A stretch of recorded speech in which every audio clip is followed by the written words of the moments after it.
stood in the center of the Grand Council chamber with her hands folded in front of her. Her silver skin glowed faintly under the cold lights of the room. Around her, the elders of the Empire sat in a half-circle, their faces full of shame and defeat. They had lost the war. They had lost everything. And now they were about to give her away. She was 23 cycles old. She had trained her whole life to be a diplomat, to speak for her people, to build bridges between worlds. But no one had ever told her that one day she would become a bridge herself, a living sacrifice to keep the peace. The doors at the far end of the chamber opened. Heavy footsteps echoed across the stone floor. Did not want to look, but she forced herself to raise her eyes. The humans walked in like they owned the universe. There were 5 of them. 4 wore military uniforms with medals on their chests, but the one in the middle wore something different. His uniform was darker, cleaner, and he carried himself like a man who had seen too much death to care about ceremony. His name was Cole. She had read his file 100 times. He was a captain in the Terran Alliance Navy. He had commanded ships in 12 major battles. He had killed thousands of her people. And now, according to the treaty, he was going to be her husband. Felt her hearts beating fast inside her chest. They had 2 hearts, and right now both of them were filled with fear. She had heard stories about humans since she was a child. They were monsters. They felt no emotions. They could not be reasoned with. They fought without mercy and showed no kindness to their enemies. And she was about to marry one. The lead elder stood up and spoke in a tired voice. "Captain Cole of the Terran Alliance, you stand before the High Council. As agreed in the Treaty of Quiet Stars, you will take of House as your wife. This union will bind our peoples together and ensure peace for generations to come." Cole did not smile. He did not nod. He simply looked at with dark eyes that revealed nothing. "I accept," he said. His voice was deep and flat. Wanted to run. She wanted to scream. But she had been raised to serve her people. If this marriage could stop the killing, then she would do it. She would walk into the fire and hope she did not burn. The ceremony was short. There were no songs or dances like there would have been in a proper wedding. There was only a document to sign and words to speak.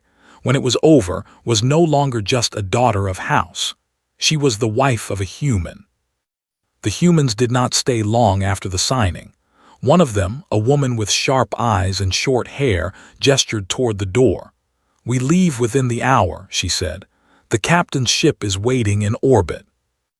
Was given only minutes to say goodbye to her family. Her mother held her tight and cried. Her father stood with his back straight and his face like stone, but could see the pain in his eyes. Her younger sister grabbed her hand and whispered, "Be brave. Come back to us." But knew she would never come back.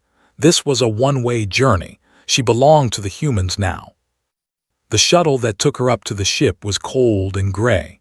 She sat alone in a corner while the human soldiers talked among themselves. They laughed about things she did not understand. They ate food that smelled strange. None of them looked at her or spoke to her. When the shuttle docked with the main ship, got her first look at the vessel that would become her new home. It was called the Horizon's Edge. It was enormous. Its metal hull stretched out like the body of some great sleeping beast.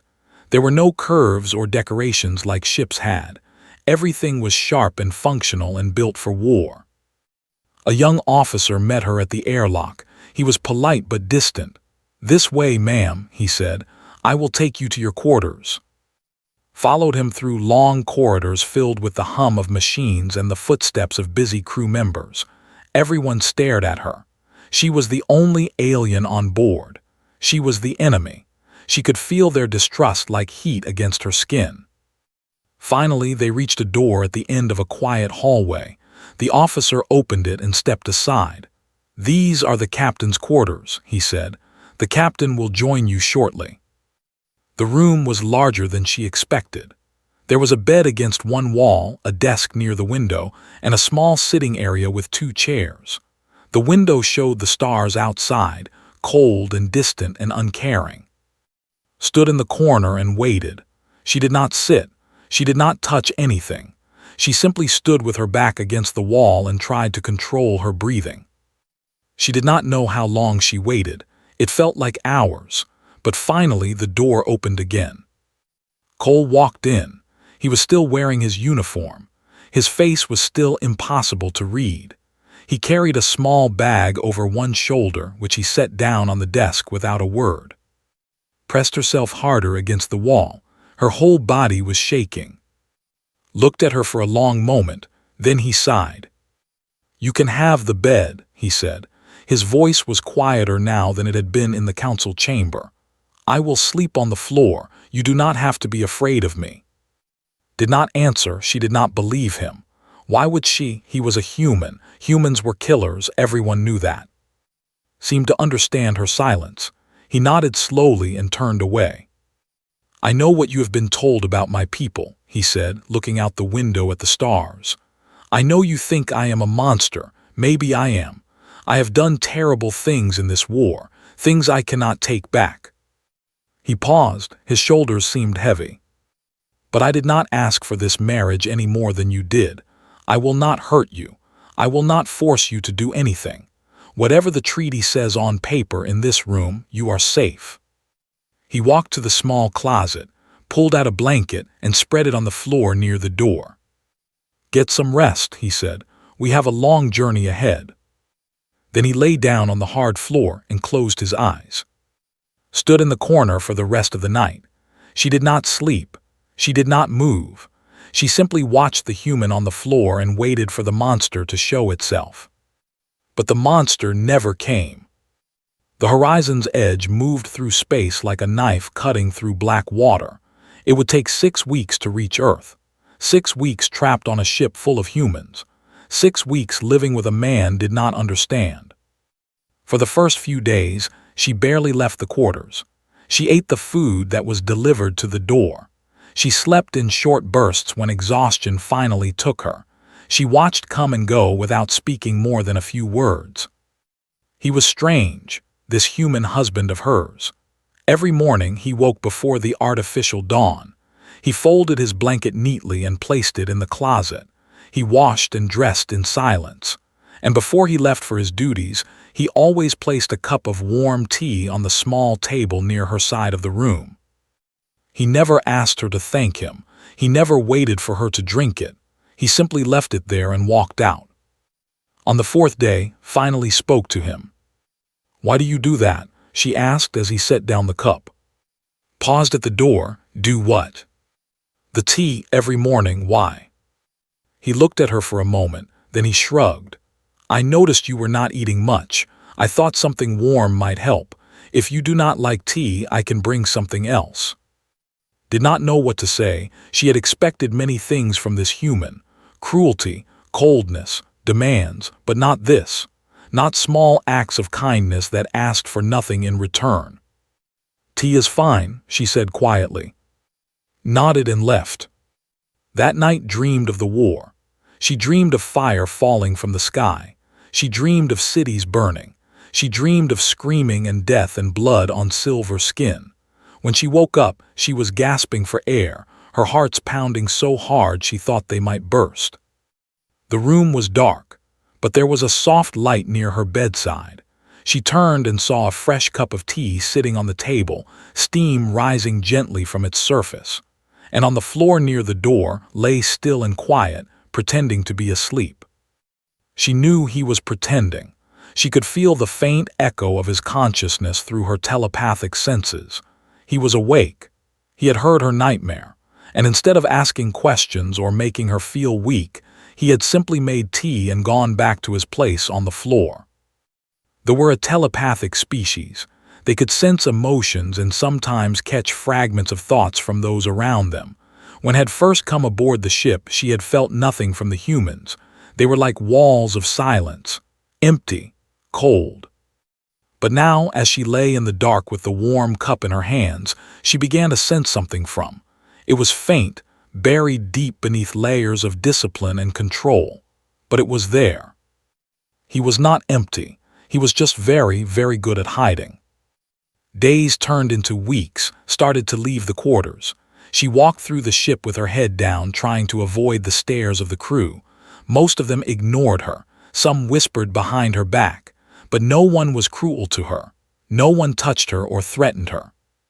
She realized that the crew followed his example. He treated her with respect, so they did the same. Whatever they thought of the alien bride in private, they kept their opinions to themselves. One afternoon found herself in the ship's mess hall. She had been avoiding it for weeks, eating alone in the quarters. But today she was hungry for something more than the cold food that came to her door. The room went quiet when she walked in. Dozens of human eyes turned to look at her, almost turned and ran. But then she saw sitting alone at a table in the corner. He glanced up at her and then looked back down at his meal. He did not wave or call her over.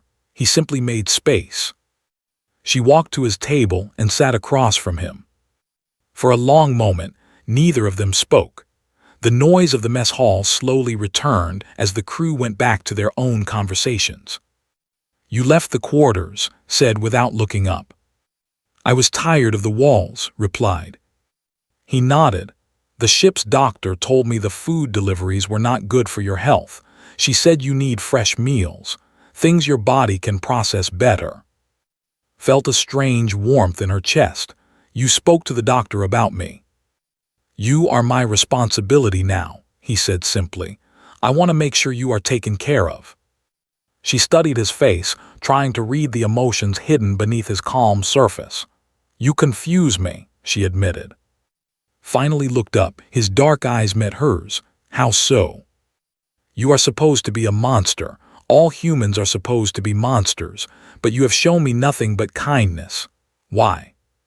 He was quiet for a long time. When he spoke, his voice was low and tired.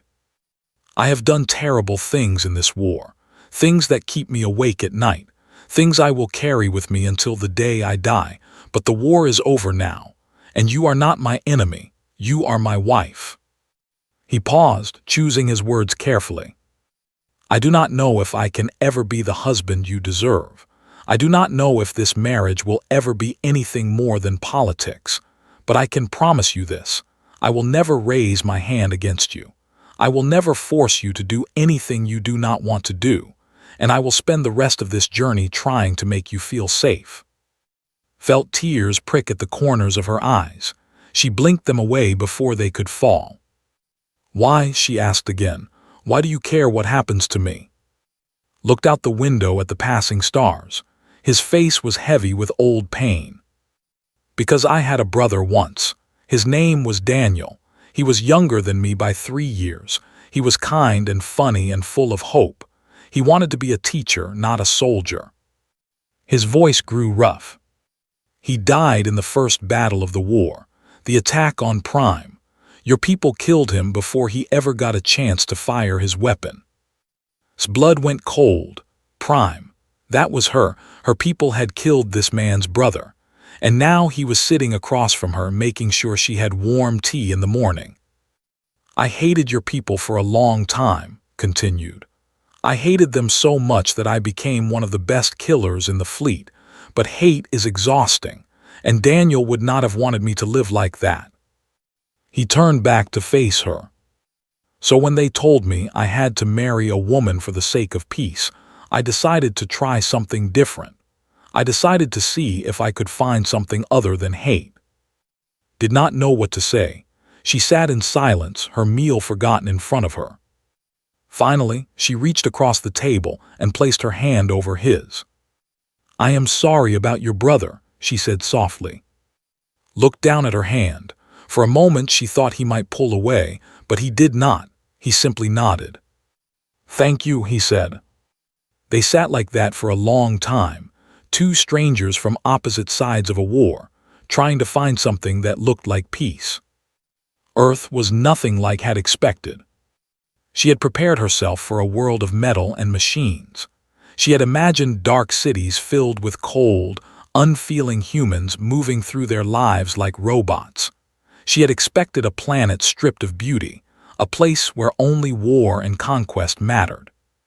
Instead, she found oceans that stretched farther than her eyes could see. She found forests thick with green life and mountains that touched the clouds.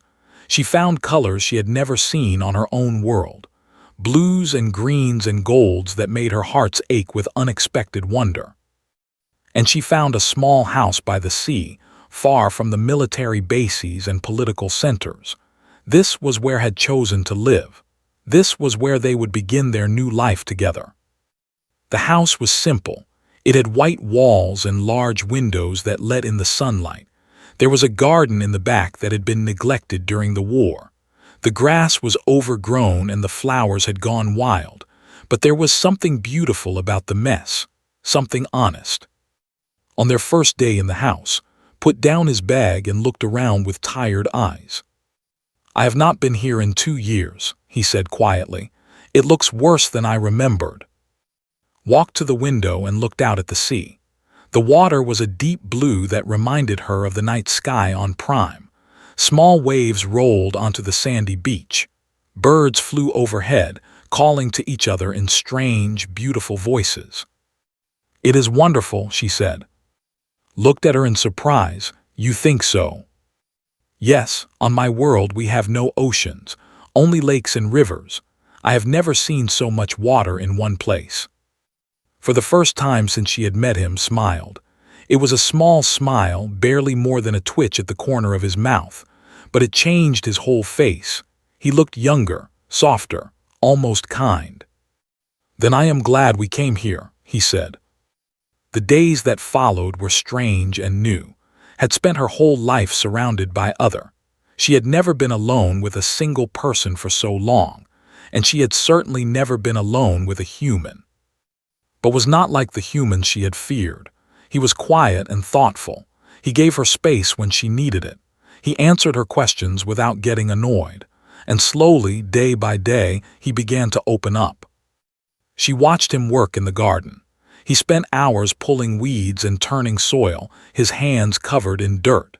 He planted seeds and watered them carefully. He talked to the plants in a low voice, encouraging them to grow. "Why do you do that?" she asked one morning, sitting on the porch with a cup of tea in her hands. Looked up, wiping sweat from his forehead. "Do what?" "Talk to the plants, they cannot hear you."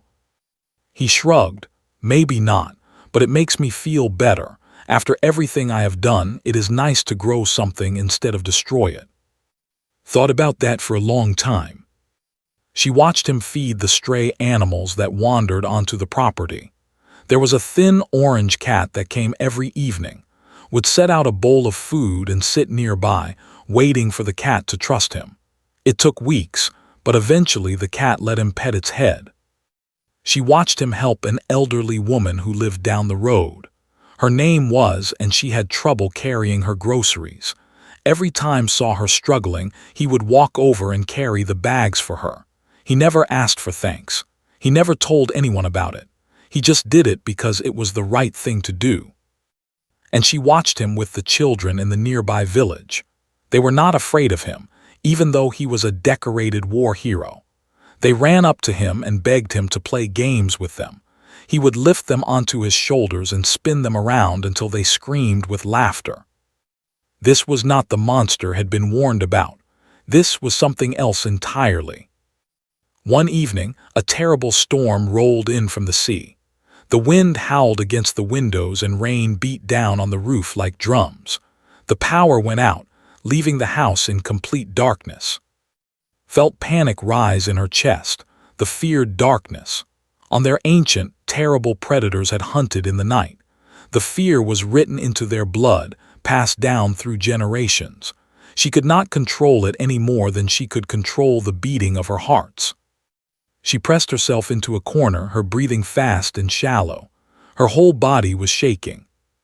Suddenly, a soft light appeared, was there holding a candle. He moved slowly, carefully, so as not to startle her. "It is okay," he said gently. "It is just a storm, it will pass." He set the candle down and walked to the fireplace. Within minutes, he had a warm fire burning. The room filled with orange light and the shadows retreated. Then he sat down on the floor near her, not too close, just close enough. "On Earth there is an old tradition," he said. When storms come, families gather together and tell stories. It helps pass the time. Would you like to hear a story? Nodded, not trusting her voice. So began to talk. He told her stories about Earth's history, about ancient heroes and distant lands, about kings and queens and adventures across the sea. He told her about a man who tried to touch the sun and fell into the ocean. He told her about a woman who turned men to stone with her eyes. He told her about a boy who was raised by wolves and became king of the jungle. His voice was low and steady. It wrapped around her like a blanket, warm and safe. When the storm finally passed, the sky was beginning to lighten. Dawn was coming. Had not slept at all, but she did not feel tired. She felt something else, something she could not name. "Thank you," she said quietly, "for staying with me." Looked at her with those dark, unreadable eyes, but this time she could see something in them. Warmth, concern, maybe even affection. "You are my wife," he said simply. "Protecting you is not a duty, it is a privilege." Felt her heart skip. She looked away, afraid that he would see the emotion on her face. But for the first time since the treaty was signed, she did not feel afraid. She felt something else, something that felt dangerously like hope. 3 months had passed since arrived on Earth. The garden was blooming now. The stray cat had become a permanent resident of the house, and something had changed between her and something that neither of them had expected. It started with small things, a glance that lasted a moment too long, a brush of fingers when passing a cup of tea, a laugh shared over a silly joke. The distance between them had been shrinking day by day, and now there was barely any distance left at all. Found herself looking forward to his return every evening. She found herself listening for his footsteps on the porch. She found herself smiling when he walked through the door, even if she tried to hide it. And she could feel his emotions more clearly now, not because humans were becoming easier to read, but because was letting her in. He had lowered the walls he kept around his heart. He was showing her who he really was. One afternoon, they walked along the beach together. The sun was warm and the waves rolled gently onto the sand. Seabirds called overhead. It was peaceful in a way that had never experienced before. "Can I ask you something?" she said. Nodded, "Of course." "Do you ever regret this? The marriage, I mean, being tied to me?" He stopped walking and turned to face her. His expression was serious but not cold. "No," he said firmly, "I do not regret it. But you never had a choice. The treaty forced this on you just like it forced it on me." Was quiet for a moment. Then he reached out and took her hand in his. His skin was warm against hers. "When they first told me about the marriage, I was angry. I thought it was a punishment. I thought they were trying to humiliate me by making me marry an alien from the species I had spent years fighting. I wanted to refuse." Felt a sharp pain in her chest. "But you did not refuse." "No, because my commanding officer told me something that changed my mind. She said that peace is not built with weapons. It is built with people. She said that if I could find a way to live with you, to respect you, maybe even to care for you, then maybe our peoples could find a way to do the same." He squeezed her hand gently. "I came into this marriage expecting to tolerate a stranger. I never expected to find someone I actually wanted to be with." Felt tears threatening to spill from her eyes. "You do not have to say anything," he said quickly. "I know the treaty has rules. I know we are supposed to keep this political. I know that getting attached was never part of the plan, but I cannot help what I feel, and I do not want to hide it anymore." The waves crashed softly behind them. The wind carried the smell of salt and sea, looked into his eyes and saw everything he was feeling. The hope, the fear, the love he was too afraid to name. She stepped closer to him, close enough to feel the warmth of his body. "The treaty says we must appear united in public," she said softly. "It says nothing about what happens in private." His breath caught. "What are you saying?"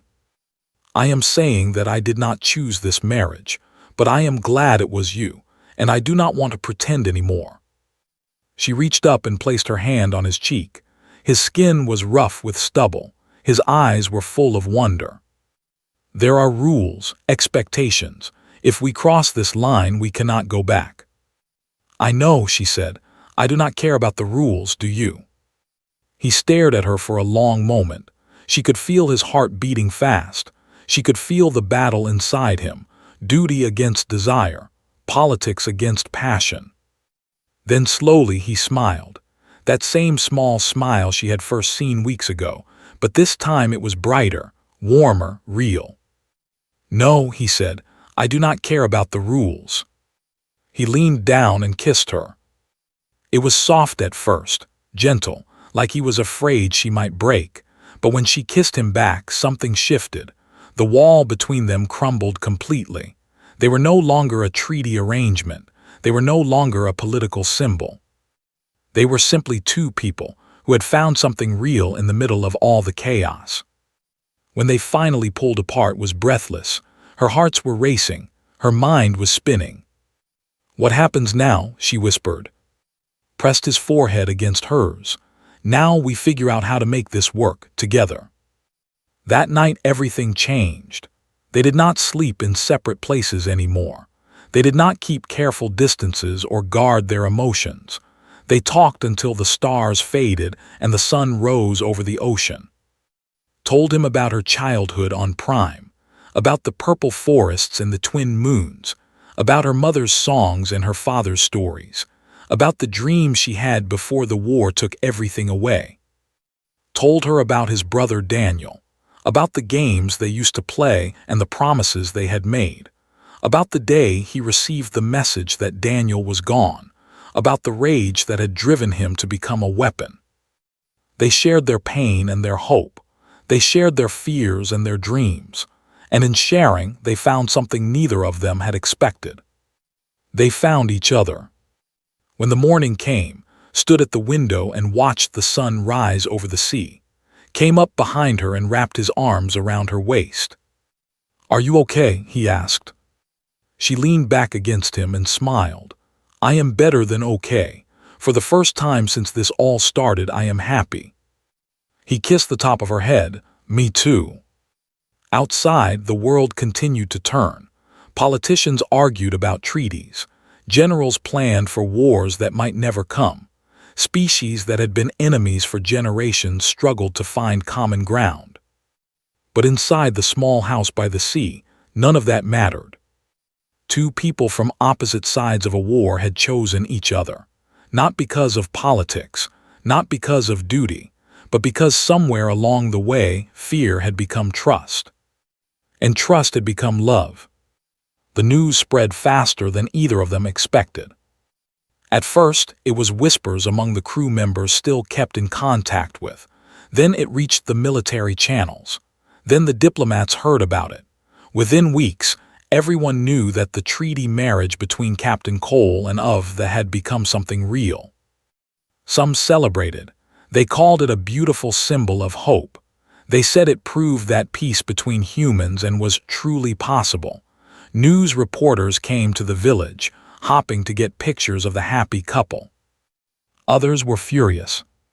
The first threat came in a message delivered to their door. It was written in harsh letters on cheap paper.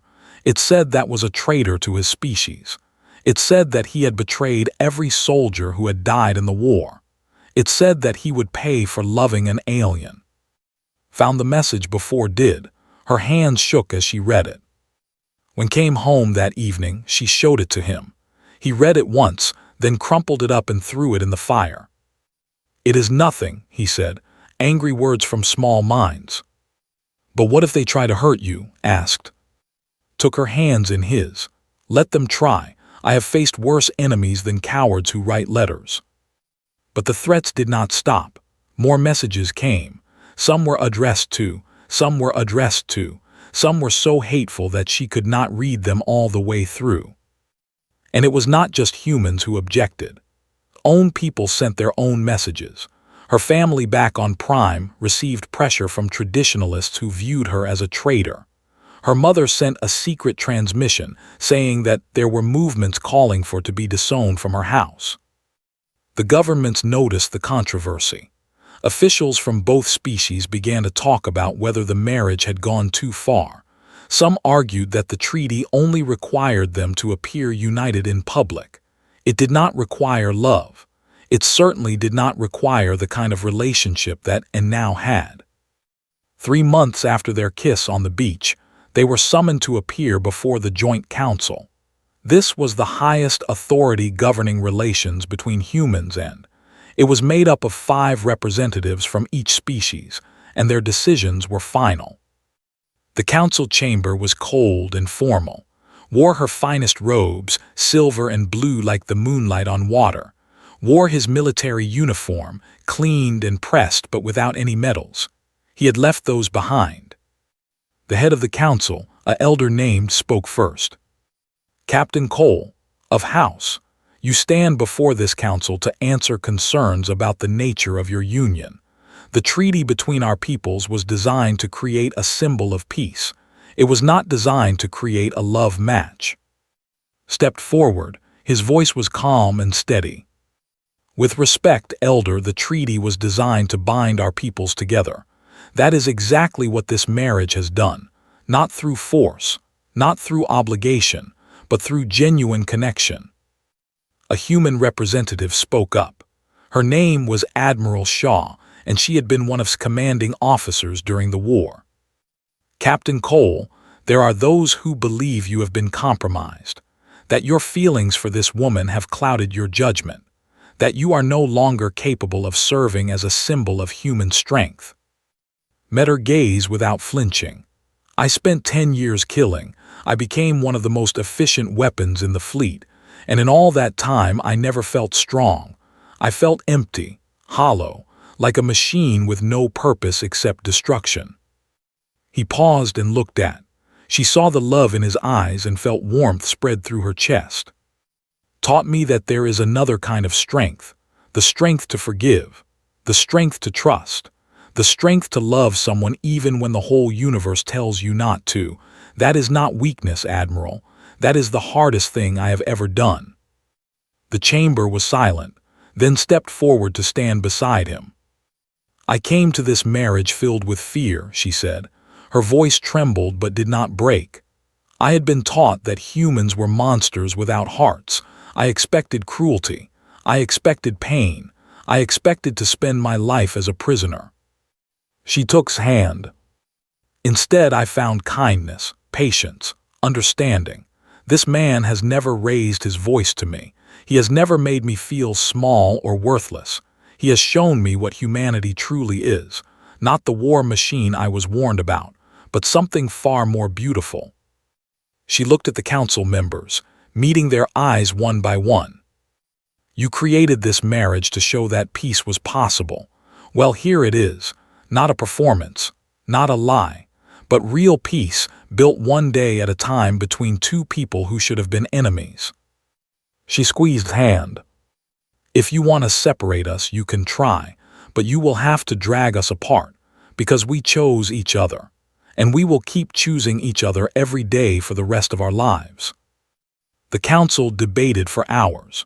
The representatives argued back and forth about rules and protocols and precedents. They consulted ancient texts and modern treaties. They brought in advisors and experts. In the end, they had no choice. The marriage stood, the treaty was intact, and were free to live their lives as they chose. They returned to their little house by the sea. The garden was full of flowers now. The stray cat was sleeping on the porch, and for the first time in a long time, the future did not seem frightening. Years passed.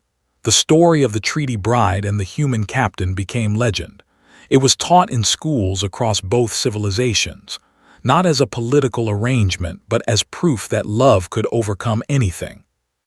His family eventually accepted her choice. Her mother came to visit Earth and cried with joy when she saw how happy her daughter was. Her father shook his hand and called him son. Retired from the military and spent his days tending the garden and writing letters to young soldiers who were struggling to find peace after war. He told them that healing was possible, that love was possible, that the future did not have to be defined by the past. And every evening, as the sun set over the ocean, and would sit together on the porch and watch the sky turn gold and pink and purple. "Do you ever think about the old days?" asked one night, "when you were afraid of what might happen?" Smiled and put his arm around her. "Sometimes, but then I remember that everything I was afraid of brought me to you, and I would not change a single moment." Leaned against him, feeling his heartbeat through his chest, strong and steady and full of life. "I used to think humans were monsters," she said softly. "Now I know the truth." "What is the truth?" She looked up at him, her silver eyes reflecting the last light of the fading sun. "That humans are the most wonderfully complicated, terrifying, beautiful creatures in the universe, and I am proud to love one." Kissed her forehead gently.